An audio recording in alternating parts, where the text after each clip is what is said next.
Tanah seluas 45 hektar yang menjadi sengketa ini merupakan milik warga dan perusahaan. 100.000 meter milik warga Kelurahan Cipete dan Kunciran Jaya. Kemudian sisanya 350.000 meter milik PT Tangerang Matra Real Estate atau PT TMRE. PT TMRE dan warga kemudian melaporkan kasus ini ke Polres Metro Tangerang Kota.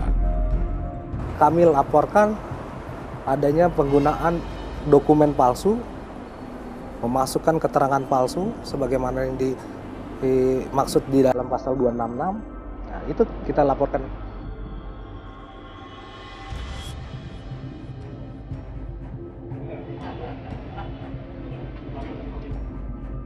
Setelah dilakukan penyelidikan dan penyidikan, polisi akhirnya menetapkan 2 orang tersangka. Masing-masing adalah Darmawan dan Mustafa Kamal. Keduanya diduga sebagai mafia tanah. Dalam aksinya, kedua tersangka menggunakan modus baru, yaitu dengan membuat dokumen palsu, lalu bersandiwara saling gugat di pengadilan.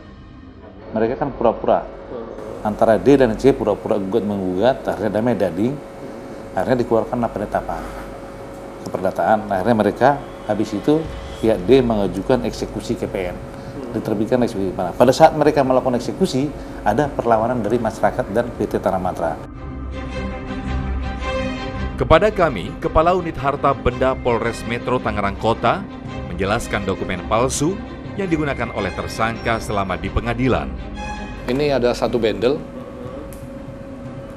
Ini nomor 1 sampai dengan nomor 9. Nomor SHGB-nya.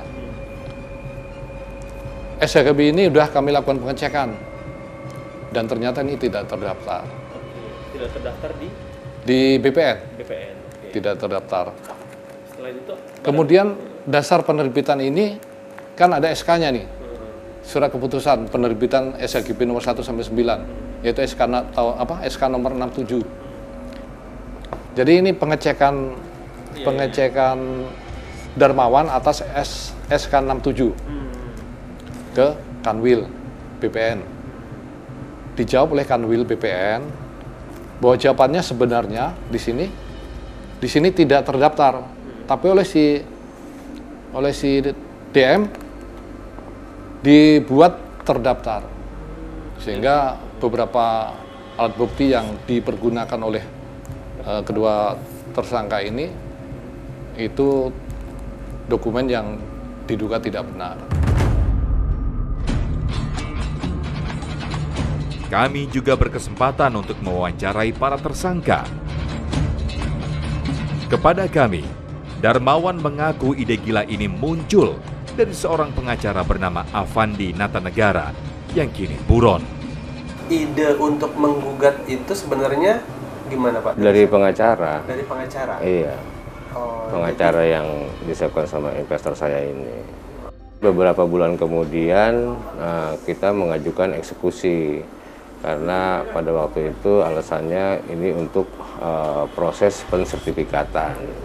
Jadi di atas Pak Darmawan masih ada orang lagi yang main masternya gitu? Yang nyuruh Pak Kamal untuk gugat gitu? Yang nyuruh ada pengacara itu. Pengacara itu? Iya. Pengacara siapa? Pak Avandi Natanegara.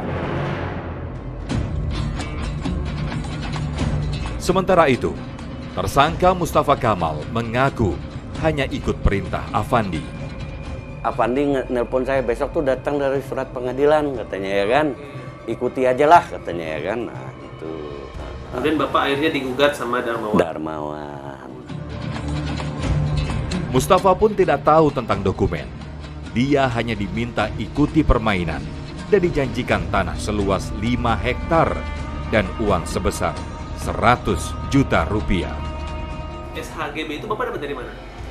Kan Bapak punya HGB, SHGB? Enggak. Oh enggak ya, SHGB bukan punya Bapak? Dari Avandi semuanya Pak, saya nggak pernah ngelihat walaupun dinyatakan itu semua seolah-olah milik saya, tapi saya tidak tahu mana itu barangnya, dipegang terus tuh apa dari pertama sampai pengadilan, sampai balik lagi, sampai eksekusi itu apa nggak pernah tahu. Setelah hari pertama itu damai selesai menyatakan itu dan yakin, kan pulang saya baru dipanggil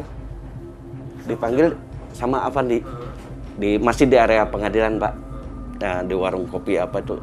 Ini uang kerohimannya 100 juta. Semua pengacara ada Pak, 5 orang ini pengacara sama ya orang kepercayaan Bapak lah. Terus Darmawan sendiri juga ada.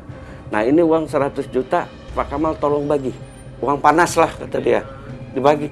Jadi memang saya yang disuruh bagi Pak. Yang terbesar suruh Afandi lah.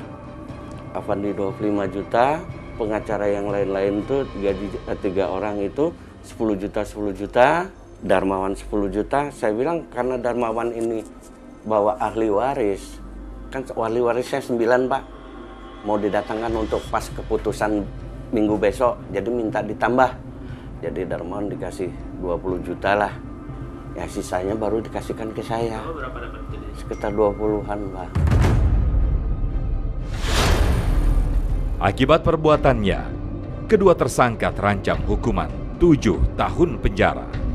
Kalau menurut saya sebenarnya kan mafia tanah ini banyak modus yang mereka lakukan.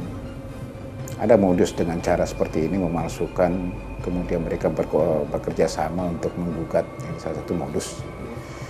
Ada lagi modus lain yang memang dengan memancing para pemilik tanah untuk bisa mengeluarkan sertifikatnya kemudian diduplikasi oleh mereka, atau modus-modus yang lain.